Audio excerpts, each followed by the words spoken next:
Қайырлы күн достар, сіздермен бірге Әйгерім Таро жорамалы. Сіздермен қайта қауышқаныма қуаныштымын. Міндетті түрде лайк басып, комментарий қалдырып, тіркелуді ұмытпаңыздар каналға. Сіздерге жақсы жаңалығым бар. 4-ті, 5-і, 6-шы күндеріне арналған акциялық таро жорамалдарына жекеге жазылсаңыздар болады. Бағасы 3000 теңге.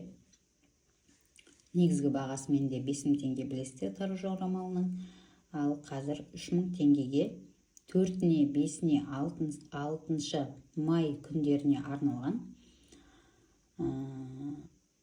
таро жорамалына жазылсаңыздар болады. Ол үшін WhatsApp көрсетілген номерге WhatsAppқа жазсаңыздар, уақытқа, бос орындарға жазыла аласыздар.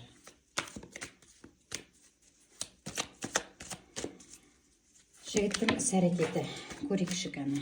Ер азаматтың іс-әрекеті деген тақырыпта бүгін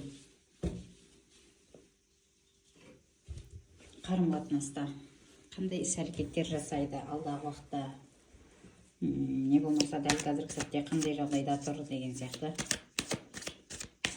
сол сұрақтарға жауап алатын боламыз. Әуелі ер азаматтың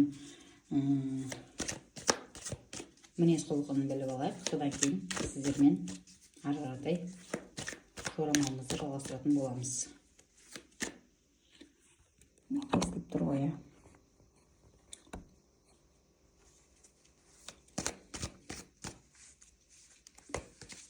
Ер азаматтың мінез құлқы қандай адам екенін көрейік.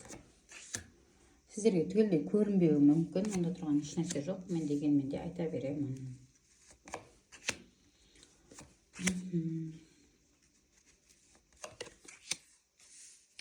Еңбекқор, сүйіспеншілікке, махаббатқа толы ер азамат деп айтар едім. Оған қоса бір қыңыр мінез, ондай нәрсе көріп тұрған жоқпын мен. Қыңыр, кек алу, өш алу деген ондай нәрсе көріп тұрған жоқпын. Керісінше ашық жарқын, негативтік жағдай, негативный мінез құлқына қарағанда, негативный іс-әрекеттері мінез құлқына қарағанда көбіне позитивный жүретін, ақ көңіл, ашық жарқын адамның жаңағы бір сөйлеп, бір кездескеннен адамның көңілін таба алатын, сондай өзі туралы жақсы впечатление қалдыратын ер азамат деп айтар едім. Және де бұндай адамдар көбіне біреудің айтқанына сенгіш болады деп айтар едім. Нақты еріп кетеді, анау пәлен жерде алтын бар десе, барып сол жерге барып қазып, ол жерде дымда жоқ, сөйтіп қайтып келетін адам деп айтар едім. Мінез құлқы жағынан в принципе сүйіспеншілік пен махаббат деген әрине жақсы, дегенмен де жаңағындай өзіндік ойы, өзіндік біреудің айтқанына қосылып жүре беретін адамнан гөрі кішкене нық мінезі болса, ол да тіптен жақсы болар еді деп айтар едім. Бірақ енді бүгінгі келген ер азамат осы. Егер өзіңіздің ер азаматыңызды танып тұрған болатын болсаңыз, сол кезде біз жорамалымызды ары қаратай жалғастырамыз. Ер азамат дәл қазіргі сәттегі жағдайы қандай?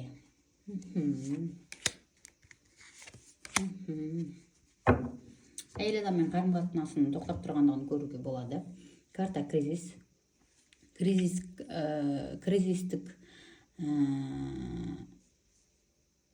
ситуация ода ақша жағынан да болып тұр, қарым-қатынас жағынан да болып тұр. Біріншіден, екіншіден жұмыс жағынан кішкене реті болмай тұрғандығы тағы да бар. Әрине, ол жұмыс жағынан реті болмайды, яғни уже ақшадан қысылып тұрғаннан кейін. Карта умеренность, не ар емес, не бер емес, не сенің жағыңа шықпайды, не өзіндік бірдеңені шешім қабылдап тұрған жоқ. Сондай бір бейтарап болып тұрғандығы бар. Не рыба, не мясо болып тұрғандығы бар. Былайша айтқан кезде королева жезлов, бір нақты әйел адамның көңіліне қарап тұрма, жаңағыдай қатын сияқты ойлап тұрма, былайша айтқан кезде сондай бір өрескел іс-әрекетті, жаңағыдай өрескел бір мінезінен бір қисынсыз істерлікті көріп тұрмын. Және де страх перед будущим дейді. Бұл жерде қарым-қатынас жағынан да кризистік болып тұрғандығым дегенімнің себебі осыдан да деп айтар едім. девятка жезлов картасы, яғни страх перед будущим. Жезл картасы мен не істесем де, не қойсам да бәрібірде ісімнің, әрбір бастаған ісімнің, бастауымның әрқайсысы терісінен кете ма, қисынынан кете ма. Егер қарым-қатынаста екеуі екі жақта тұрған болатын болса, қазір ерлі-зайыпты адамдар немесе қыз бен жігіт екеуі екі жақта тұратын болса, ол кезде қарым-қатынас қалай өрбейді екен, бұдан ары қаратай қалай болады екен. Мақұл, мен бұмен айырылысып кететін болсам, бұл сияқты қыз таба аламын ба, таба алмаймын ба деген сияқты сондай алдағы уақытта сондай қорқыныштары бар деп көрсетіп тұр. Дәл қазіргі жағдайы бұның осы. Не жартып шешім қабылдап тұрған жоқ, не жұмысының жетісіп тұрғаны анау, қарым-қатынасының терісінен кетіп тұрғаны мынау. Ойы, сезімі қандай екен? Сен туралы ойы және сезімі. Карта дьявол, тройка кубков, әрине. Десятка жезлов и рыцарь жезл картасы бойынша. Яғни тройка кубков картасы нені бейнелейді? Шестерка пентаклей, дьявол карталары нені бейнелейді? Бұның арамы ойы, бұл жаңағы салып отқан адамымыз ғой, енді өзіңіздің қарап отқан адамыңыз, яғни ер азаматыңыз болатын болса, бұның арам ойы, бұл қазір сенен онымен екеуінің қарым-қатынастарын тоқтап тұр. Яғни басқа жақтан басқа біреумен көңіл қосып, көңіл жарастырып жүр деген ойда тұрғандығы көрініп тұр. Анық айта аламын ол туралы, міне анық айта аламын. Басқа біреумен, біреуге любовница болып, ладно, біреумен любовница болмаса да, әйтеуір бір треугольник болып, данный момент басқа біреумен кездесіп, жолығып, сонымен жаңағыдай әмпей-жәмпей болып жүр деп мен нақты айта аламын. Дьявол, зависимость не дейді? Бұл жерде құр мата оранып отқан екі адамға көріп қарап отырсаңыз, яғни жалаңаштығында, былайша айтқан кезде төсектік қарым-қатынасқа бәрібір ол мұқтаж. Мен сендерге айтайын, еркек адамдары ол бір апта, ер адамдарда енді күнде кешке қарай не болмаса жаңағындай азанымен өздерің білесіңдер требовать етеді негізінен интимдік қарым-қатынаста. Дегенмен де тура сол сияқты бұда да ойы сондай да, әйел адамдары мысалы үшінге ер азаматтан көңілі шындап, кәдімгі беті қайтып, уже отвращение болатын болса, әйел адамдар көбіне 2 жыл, 3 жылға дейін ер азаматтың, кәдімгі даладан көрген ер азаматта анау сияқты болып тұрады, бәрі сол сияқты отвращение болады. Не только өзінің ер азаматынан, бөтен де ер азаматтардан отвращение болып тұрады. А бұлардың ойы ондай емес. Бұл еркектердің ойы жаңағыдай дала, бұл кетті, үйіне кетті, жаңағын бір жерге шығам, бір жерге өйтіп келем, сөйтіп келем деп, әркім не дейді, өз ойынан хабар береді деп, ер азамат өзі бір жаңа 5 минутта тындыратын тірлігін ойлайды, что әйел адамда өзінің тірлігін 5 минутта бір жерге барып тындырып келіп жатыр деп. Ну, сондай ой болып тұр енді ер азаматта. Нақты үшінші бір адаммен сөйлесіп жүр, кездесіп те жүр деген нәрсеге саяп тұрғанда түсіп тұр. И карта бомжа, безвыходное положение ода. Карта бомж, безвыходное положение. Жаңағы сені көндіріп алайын десе, не айып беретін айфонға не кредит бермейді, былайша айтатын болсаң, көңілін аулап, осы жол кешірімін алсам, осының мен осыдан кейін ондай қайталамас едім деген сияқты. Бірақ бір рет істеген адам екінші ретте істей береді ондай нәрсеге. Жаңағыдай көңіліңді қалдырған адам, жаңағы бір рет қол көтерген адам екінші ретте қол көтереді деп айтады ғой. Мен нақты соны айтар едім мен. Бұда безвыходное положение тұр қазір данный момент. Не айтып, не істеп отбасын қайттан қалыпқа келтіріп алсам екен дегенде. Десятка жезлов және рыцарь жезлов бойынша асығыстыққа салдым ба, осы жолы не істедім екен, артық сөйлеп қойдым ғой, не дегенмен де сәл кішкене оның да ойымен санасуым керек еді деген сияқты сондай ойда тұрғандығын көрсетіп тұр. Дегенмен де боларсыз болды, айтатын сөзін айтты, ендігі ойы, сезімі, ойы негізінен сондай болып тұр. Өзінің сезімі бар ма? Ер азаматтың сезімі бар ма?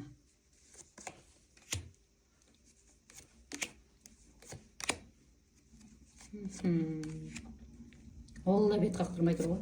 Бет қақтырмай тұр. Наконец-то четверка кубков картасы. Сезімі бар. Дегенмен де бет қақтырмай тұр. Жаңағыдай өзі бірінші болып шығып мойындағысы келіп тұрған жоқ. Дегенмен де міне айтатын не предлогы жоқ мына карта бойынша, бірақ өзі бірінші шығып мойындағысы да келіп отқан жоқ. Ойбай, менен де кетті ғой қателік деген сияқты. Екеуің бір-бірлеріңе пышақ қайрап отырсыңдар. Сезімі дегенмен де бар, әділеттілік орнайды, бірақ оның алдында конфликт болады сендерде. Конфликт неден болады? Енді выяснение болады. Отношения выяснять ету ол обязательный нәрсе. Сен көзіңді жұма салып оған кешір дегенге мақұлдық. Мысалы кетіп қалмайсың, не болмаса ол сенен жаңағындай не кешірім жоқ, не басқасы жоқ. Кеттік үйге қайтамыз десе, сен ол да кетіп, сен де кетіп қалмайсың, оның көтінен еріп. Нақты сондай нәрсені көрсетіп тұр. Алдағы уақытта ер азаматтың іс әрекеті қандай болады екен? Ер азаматтың іс әрекеті.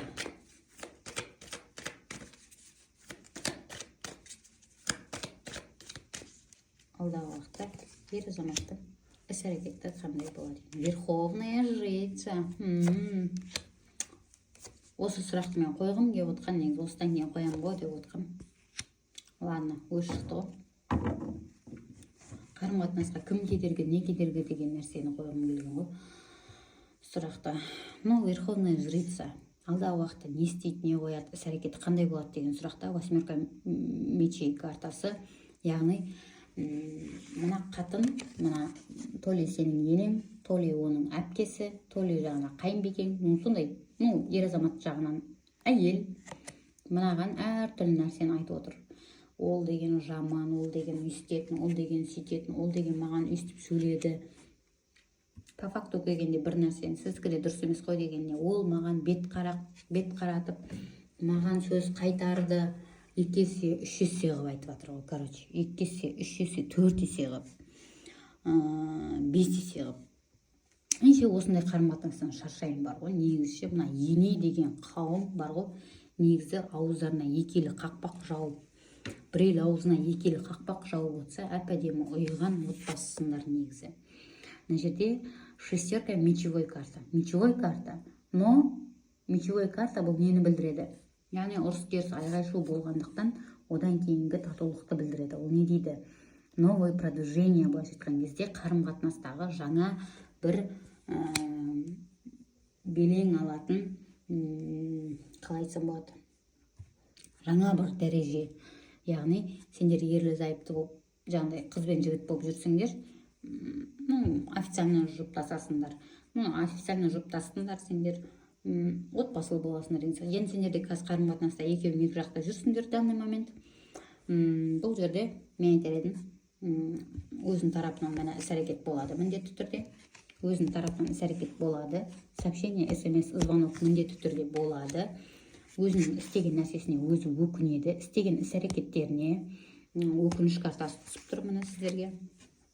Именно сізге емес, жаңа ер азаматтың өзінің, яғни өкініп тұрғандығын, жаңағыдай істеген іс-әрекеттің ағаттығын, қателігін бәрін өзі түсініп, солайынан саған давай біз бөлек тұрамыз дейді. Мына карта негізі сол мағынаны береді. Басқа жаққа көшіп кету, не болмаса сол ауыл, жаңа тұрып жатқан ауылдарының ішінде басқа бір үйге, басқа бір көшеге көшіп кету. Түсіндіңдер ғой? Нақты осыны бейнелеп баяндайды. Мечевой карта енді ол новый этап продвижения, развития, былайша айтқан кезде 6 мечевой, энергетика мечевой болғанымен деп, неге мечевой? Яғни екеуің бір-бірлеріне жаңағыдай өкіндім, үйттім, бүйттім, сөйттім дегеннен кейін ол сені алып кеткен күннің өзінде де мына 6 меч картасымен сен по-любому жаңағыдай болады. А вдруг ол 2 күннен кейін қайттан бұрынғы әніне басады. А вдруг ол 2 айдан кейін өзінің баяғы әніне басады. Мен бұл кетіп бара жатқаным дұрыс па? Мен мақұл онымен бірге ойға барам, ол ертең мәңгіріп өзінің тірлігімен қайттан өзінің болмысына қайттан түсіп кететін болса, менде не бар? Бүйтіп, ояқта ешкім жоқ мен баратқан жақта, мысалға да. Ешкім жоқ. Менде не бар? Хотя бы осы 2 баламды өзім асырайтын дейтін сияқты, сондай нәрсе керек сізге. Но бірақ бірігу болады деп көрсетіп тұр.